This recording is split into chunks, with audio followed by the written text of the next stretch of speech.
English learning ভ্যালির পক্ষ থেকে সবাইকে জানাই আন্তরিক শুভেচ্ছা ও অভিনন্দন। বর্তমানে বিশ্বের সাথে তাল মিলিয়ে চলতে গিয়ে যারা প্রতিনিয়ত ইংরেজি ভাষা শিখতে গিয়ে ব্যর্থ হয়ে ফিরে আসছেন তাদের কথা চিন্তা করি আমি পলাশ মোহাম্মদ তৈরি করেছি এই ইংলিশ লার্নিং ভ্যালি নামক চ্যানেলটি, যে চ্যানেলটিতে রয়েছে অসংখ্য ভিডিও এবং অসংখ্য ভিডিওতে অসংখ্য রুলস দিয়ে গঠিত সুন্দর ও সাবলীল ইংরেজি বাক্য, যেটা আপনাকে করে তুলবে একজন দক্ষ ইংলিশ স্পিকার হিসেবে। আর দেরি নয়, খাতা কলম নিয়ে বসে পড়ুন এবং প্র্যাকটিস করুন। আপনাদের সাফল্য কামনা করি আমি প্রতিনিয়ত ভিডিও দিয়ে যাচ্ছি, ভিডিওগুলো দেখুন, আপনি একদিন একজন দক্ষ ইংলিশ স্পিকার হয়ে গড়ে উঠবেন। আর দেরি নয়, দেখতে থাকুন ভিডিওটি।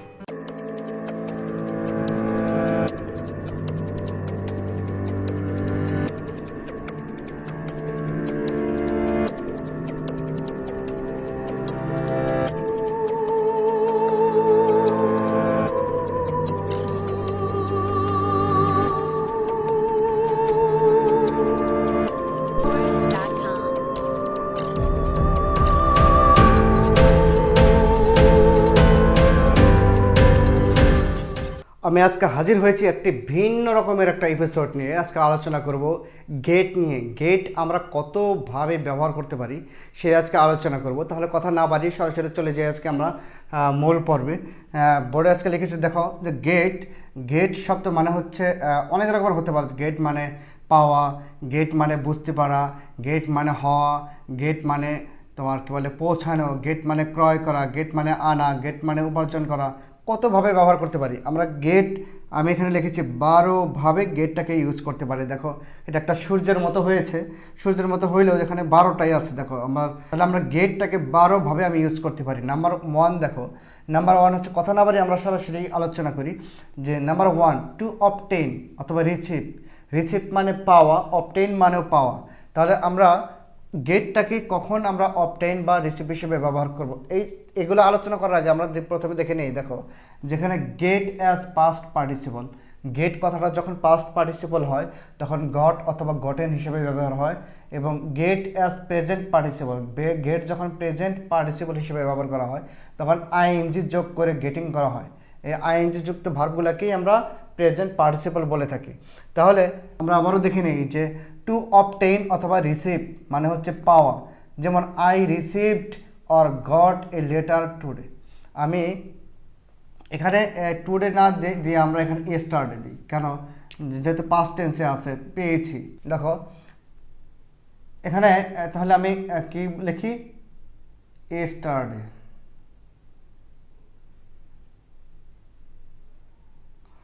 ইয়েস্টারডে আই রিসিভড আর I got a letter yesterday. আমি রিসিভের পরিবর্তে গট লিখবো, আমি অবলিক দিয়ে দিয়েছি, যেহেতু আমরা গট শিখছি তাহলে আমরা গট লিখবো। গট আমি টিক চিহ্ন দিলাম। 2 নাম্বার হচ্ছে দেখো টু রিচ আর অ্যারাইভ, পৌঁছানো। টু রিচ আর অ্যারাইভ মানে পৌঁছানো। পৌঁছানোর ক্ষেত্রে আমরা এই গেটটা কীভাবে ব্যবহার করতে পারি? দেখো যে when will you reach or get home, তুমি কখন বাড়িতে ফিরবে। তুমি রিচও লিখতে পারো, গেটও লিখতে পারো, তুমি গেট লিখবো। যেহেতু তুমি জানো যে রিচ মানে পৌঁছানো, তাহলে আমরা শিখছি কি গেট। তাহলে গেট মানে শিখছি যেহেতু, তাহলে আমরা গেট দিয়ে লিখবো। যেমন when will you get home, তুমি কখন বাড়িতে ফিরবে। তাহলে আমাদের 2ভাবেই জানা হয়ে গেল, এখানে 2ভাবেই আমরা শিখছি। কিন্তু আমরা যেহেতু মূল বিষয়টা আমাদের আজকে গেট, তাহলে আমরা যেমন আগে রিচ লিখতাম, রিচের জায়গায় গেট লিখবো। আগে রিসিভড লিখতাম, রিসিভডের জায়গায় গট লিখবো। এরপরে হচ্ছে 3 নাম্বার দেখো টু বাই অথবা পারচেস, ক্রয় করা। বাই মানেও কেনা, পারচেস মানেও কেনা। কিন্তু বাইয়ের পাস্ট টেন্স হচ্ছে দেখো বট। তাহলে আমি এখানে দেখলাম যে আই বট অথবা I got a shirt. I got bought অথবা আই গট এ শার্ট, আমি একটি শার্ট কিনেছি, আমি একটি জামা কিনেছি। তাহলে এখানে কি ব্যবহার করব? গট মানে কিনেছি। এরপর 4 নাম্বার দেখো টু বিকাম, হওয়া। টু বিকাম তাহলে এটা হবে ইট ইজ বিকামিং অথবা গেটিং ডার্ক, অন্ধকার হচ্ছে। আমরা যখন বাংলায় কথা বলে থাকি যে যখন অন্ধকার হয় তখন বলি যে অন্ধকার হচ্ছে, তাহলে কি বলবো? ইট ইজ বিকামিং মানে হচ্ছে, গেটিং মানেও হচ্ছে ডার্ক, অন্ধকার। তাহলে আমি কি লিখবো? It is getting dark. দুটোই কিন্তু কারেক্ট, এখানে বিকামও কারেক্ট, গেটিংও কারেক্ট, কিন্তু আমরা একটু অ্যাডভান্স শিখছি, এই জন্য আমরা এখন গেটিং দিব। 5 নাম্বার টু আন্ডারস্ট্যান্ড বুঝতে পারা, যেমন আই হ্যাভ আন্ডারস্টুড অথবা গট এভরিথিং আমি সব কিছু বুঝেছি। তাহলে কি হবে? আই হ্যাভ গট এভরিথিং আমি সব কিছু বুঝেছি। নাম্বার 6 দেখো টু ব্রিং আনা, আনার ক্ষেত্রে আমরা গেটটাকে কীভাবে ব্যবহার করব? যেমন আই এম ব্রিঙ্গিং আমি আনছি, কোথাও থেকে কোনো কিছু নিয়ে আসা, ব্রিঙ্গিং। এবং গেটিং ওয়াটার অ্যান্ড অথবা এখানে আমরা এইভাবে লিখতে পারি আম ব্রিঙ্গিং অথবা আম গেটিং ওয়াটার। আমরা ব্রিঙ্গিং লিখবো না, আমরা গেটিং লিখবো। আমরা ব্রিং মানে জানি, তাহলে আমরা গেটিং লিখবো, আম গেটিং ওয়াটার আমি পানি আনছি। 7 নাম্বার টু আর্ন মানে উপার্জন করা, টু আর্ন মানে হচ্ছে উপার্জন করা। আই আর্ন আমি উপার্জন করি অথবা আই গেট আমি উপার্জন করি সাম মানি, তাহলে আমি লিখবো কি গেট, আই গেট সাম মানি আমি কিছু টাকা উপার্জন করি। এরপর হ্যাভ হ্যাজ হ্যাড আছে বা ছিল অর্থে, তাহলে আমার টাকা আছে বা আমার টাকা ছিল বা তার টাকা আছে, তার টাকা ছিল, তাদের টাকা ছিল, ওই সব ক্ষেত্রে আমরা কি করব? এই হ্যাভ হ্যাজ হ্যাডের পরিবর্তে গট গেট ব্যবহার করব। তাহলে কি দেখো I have got a lot of money আমার প্রচুর টাকা ছিল বা আছে। I have got a lot of money আমার প্রচুর টাকা আছে বা আমি প্রচুর টাকা পেয়েছি বা আছে, এরকম অর্থ বোঝায় আর কি। এরপর দেখো টু গো যাওয়ার বোঝালে, যাওয়া বোঝায় যখন টু গো মানে যাওয়া, তাহলে গেটটাকে আমি কি বলবো? যখন যাওয়ার ক্ষেত্রে বুঝাবো তখন হচ্ছে এখানে কিন্তু তোমরা দেখলে যে হ্যাভ হ্যাজ হ্যাডের জায়গায় কি বসাবো তোমরা? এখানে হ্যাভ গট না, I got some money, I got a lot of money আমার প্রচুর টাকা ছিল, I got a lot of মানি।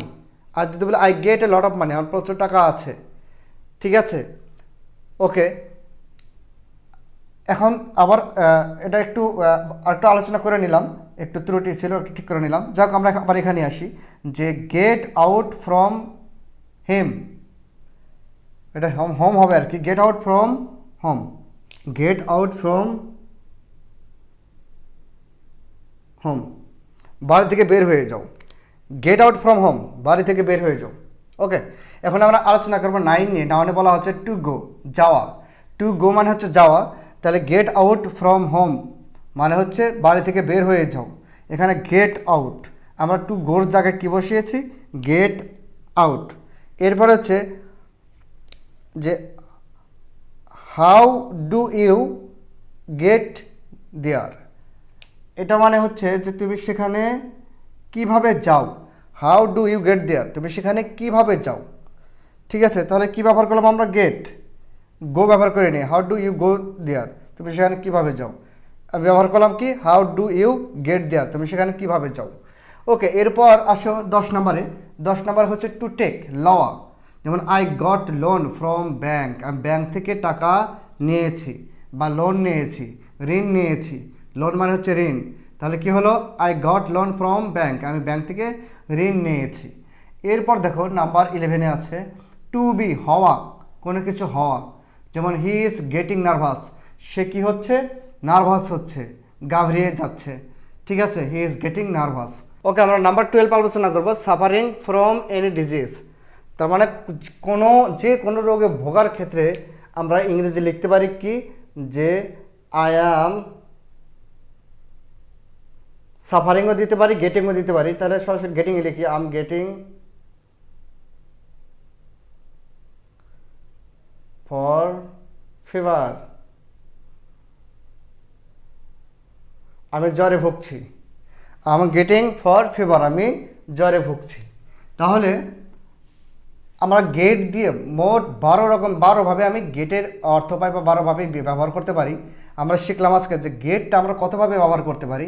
আমি আরেকবার রিভিউ করছি। নাম্বার 1 টু অবটেইন অথবা রিসিভ পাওয়ার ক্ষেত্রে, যখন পাওয়া বোঝায়, কোনো কিছু পাওয়া বোঝায় তখন হচ্ছে আমরা গেট ব্যবহার করে থাকি। টু রিচ অথবা অ্যারাইভ পৌঁছানোর ক্ষেত্রে আমরা গেট ব্যবহার করে থাকি। 3 নাম্বার হচ্ছে টু বাই অথবা পারচেস ক্রয় করার ক্ষেত্রে আমরা গেট ব্যবহার করে থাকি। সেন্টেন্স তো মেক করে দেখে এসেছি তোমাদেরকে। 4 নাম্বার টু বিকাম হওয়ার ক্ষেত্রে মানে হওয়া, টু বিকাম মানে হওয়া, গেটটা কীভাবে হওয়ার ক্ষেত্রে আমরা ব্যবহার করতে পারি, যে সে এটা হচ্ছে সেটা হচ্ছে, তখন আমরা গেট ব্যবহার করি। টু আন্ডারস্ট্যান্ড বুঝতে পারার ক্ষেত্রে আমরা গেট ব্যবহার করতে পারি, যেমন আই হ্যাভ আন্ডারস্টুড বা আই হ্যাভ গট এভরিথিং, আমি সব কিছু বুঝতে পেরেছি। 6 নাম্বার টু ব্রিং, কোনো কিছু আনার ক্ষেত্রে আমরা গেট ব্যবহার করে থাকি। যেমন এই লেখা আছে আই এম গেটিং ওয়াটার অথবা I am bringing water, I am getting water. আমরা যেহেতু গেটিং শিখছি, গেট শিখবো, গেট দিয়ে বাক্য তৈরি করব। এরপর হচ্ছে টু আর্ন, উপার্জন করার ক্ষেত্রে আমরা গেট ব্যবহার করেছি। এরপরে হচ্ছে নাম্বার 8-এ দেখো হ্যাভ হ্যাজ হ্যাড, আছে বা ছিলের অর্থে আমরা গেট ব্যবহার করেছি। 9 নাম্বার হচ্ছে কি বলে টু গো, যাওয়ার ক্ষেত্রে আমরা গেট ব্যবহার করেছি, গেট আউট ফ্রম হোম। এরপর হচ্ছে 10 নাম্বার হচ্ছে তোমার কি বলে টু টেক, লওয়ার ক্ষেত্রে, কোনো কিছু লওয়া বা নেয়ার ক্ষেত্রে আমরা গেট ব্যবহার করেছি, I got loan from bank.